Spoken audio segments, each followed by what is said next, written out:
Padahkan CEO lama dah design. Belum lagi.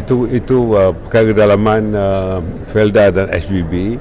Jadi saya telah mengadakan perbincangan dengan Yang Amat Berhormat Perdana Menteri dan kita tentu memerlukan ahli profesional untuk mengetuai organisasi ini selain pada seorang pengurusi baru SGB telah dilantik. Ya.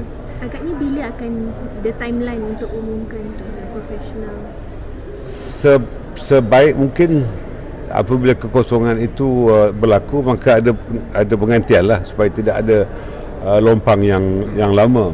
Tetapi kita perlu berhati-hatilah kerana SGB harus distrukturkan semula dan harus difokuskan pada pasaran baharu dan pasaran lama, artinya established market and also emerging market.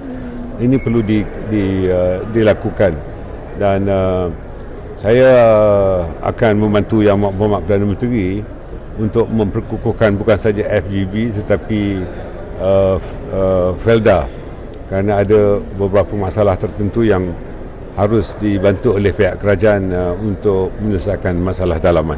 Okey.